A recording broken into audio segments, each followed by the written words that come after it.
What a headshot! What a head! How's it guys, this is Dayvy, FPL, and welcome back to the Fantasy Premier League video here on my channel. Now in this video, I'll be taking you guys through my very own team selection for the upcoming Double Game Week 37. So Double Game Week 37, the last Double Game Week of this season unfortunately, and this is going to be the second last game week of the entire FPL season. So yes, quite a sad time, but don't worry, we can still have a good time with the last two game weeks, as long as we are prepared for what's going to happen. So that's what we're going to be going over in this specific video. Going to take a quick look at the current Double Game Week 36, see how my rank is currently getting on, how the players performed, before turning our attention to the transfer plan and the team selection for Double Game Week 37. So that's something you guys are interested in? Sit back, relax, and let's get straight into it. So going on to the review of Double Game Week 36, and unfortunately I'm recording this before the Newcastle vs Brighton game. It's actually coming up in about 20 minutes time, so I do have the lineups, so I can inform you which players are starting or not. Now unfortunately I want to get this video out tomorrow during the workday, so therefore I have to record it the night before.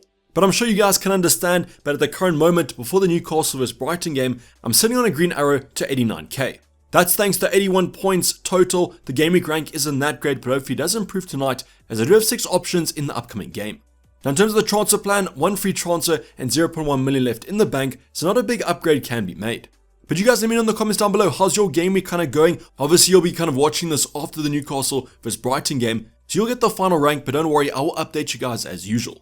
So I'm going to do this a little bit differently because I'm recording this before the game coming up tonight. Let's go over the options that I still have to face. Let's go over the defensive department. I've got Botman, Trippier, and a Stupinan. So you might be asking me, Davey, why is a Stupinan on your bench? But don't worry, he'll be coming off for the injured Rashford. So yes, that 17 points plus whatever he gets tonight won't go to waste, and he'll be in my starting 11. Now with 3 defenders in the upcoming game, I'm either hoping for a goal fest or a 0-0 draw. It would be quite nice to get some Botman and Trippier clean sheet points or defensive returns finally, as these two have been losing their clean sheet quite often recently. But in terms of Stupinan, that 17-point haul was absolutely insane, so anything he gets against Newcastle is going to be bonus, especially with how that Brighton side has been kind of rotated. But just happy at the moment that all 3 of my defenders are starting the fixture, so let's see where the points lie. We're going into the midfield department, and the good news does not continue. Yes, Matoma starts, but unfortunately McAllister has been benched, and I don't even know if he's going to come off the bench because he's kind of at a weird position. I mean, what are you going to do? If you lose in the game, are you going to bring him on to play more of a defensive midfielder slot, maybe in the 10 slot? But I don't really trust him to get any points off the bench. I might be wrong, I might be right here, but at least Matoma does play, but he obviously will wipe out my double Newcastle clean sheet. Then finally going to the forward department, the most important option in our team, Isaac, our captain for the current game week, and the news is that Wilson is going to start at that centre forward position. So I won't lie to you, I think that does impact Isaac quite a bit. Don't really like him on that wing position, and was hoping in the second game against Brighton he was going to start as striker. So I tweeted this a few minutes ago, but congrats to you Wilson owners. Even if Isaac outperformed them tonight, I still think that you guys won the debate, as Wilson started both games. But as mentioned, these 6 players we'll be featuring tonight is Stupinan off the bench. Let's see where the points lie, and let's just hope that I get an even bigger green arrow. So having taken into account the options that still have to feature, let's go over the options that have featured. Let's start off with our bench, and Edison on 8 points, Luke Shaw on 8 points as well, and then Greenwood on 1. So unfortunately those Luke Shaw points will remain on our bench, but the Edison points will be coming off because my starting goalkeeper was Kepa from Chelsea. So yes, the bench jam was definitely in full flow for Double Game Week 36, but I guess those 25 points are well needed. But as mentioned, Luke Shaw will remain on our bench, so we're kissing those 8 points goodbye. But completing our defensive department is going to be Trent with a massive 13 points, not as big as kind of a Stupinan 17, but he was 1 assist and a few bonus points off that. So Trent loves playing Leicester, got a goal, a clean sheet, and a few bonus points to his name, and I was super happy with that. Now will we start Trent in the upcoming game week, Double Game Week 37? I don't really know at the current moment. I do have him in my starting 11, but it's between him and Trippier. But with the current position that Trent is playing, even though it is kind of a more defensive midfielder slot, still has loads of creativity, and him on direct free kicks is always a threat, as you saw on the weekend.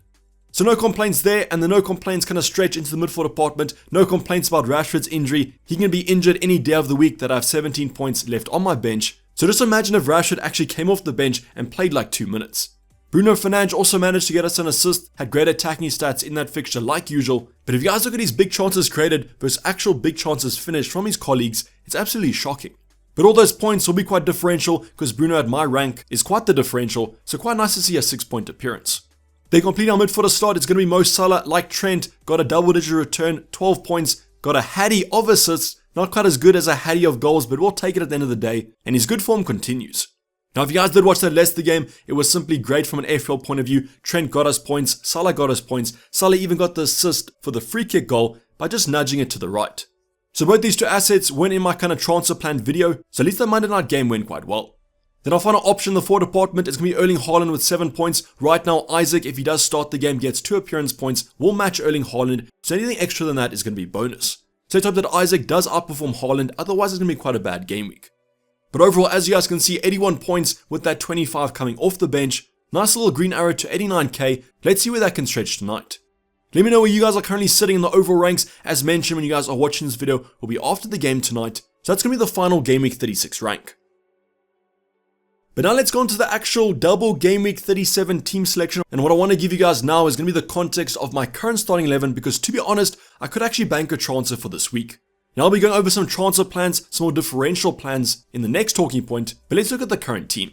But starting off on our bench, and there are a few benching dilemmas to be had for double Game Week 37. The first one, Kepa, no complaints there, was benched for Mendy on the weekend, so I don't really know if he's going to start both games, so he'll be firmly rooted to my bench.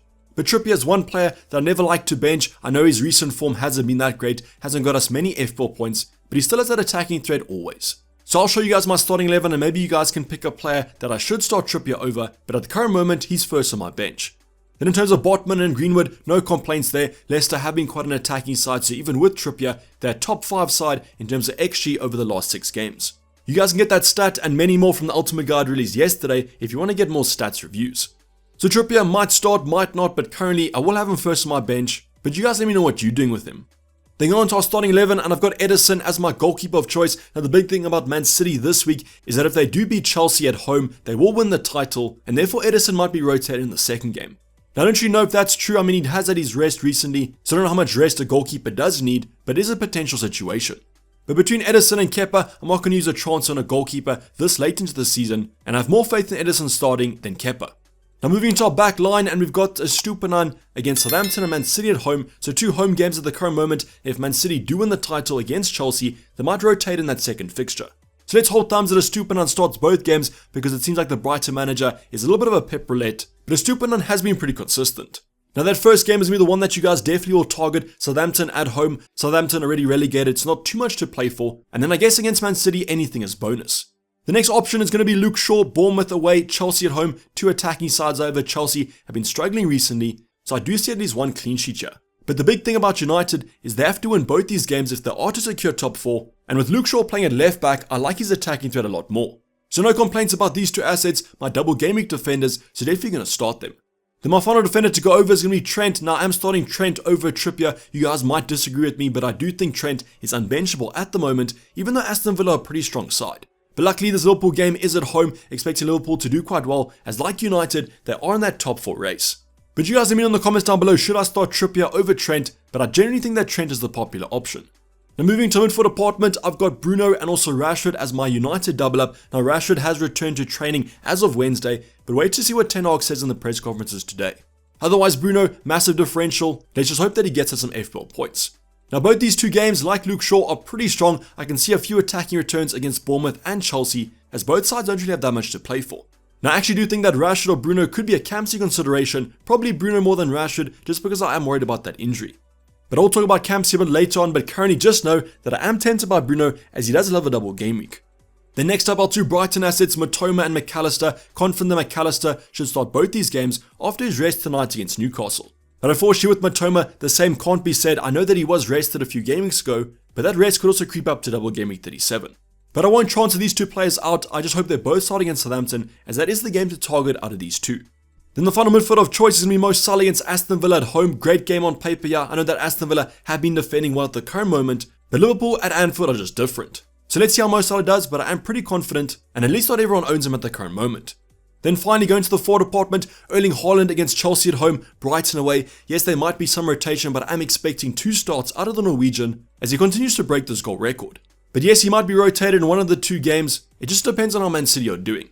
Then the final forward of choice is Isaac against Leicester at home. Good fixture on paper. Leicester are still in the relegation battle though, so this game might be quite a close one. But let's just see how Isaac does perform tonight against Brighton. I do think that he should start against Leicester on Monday, but there is always a chance of a benching.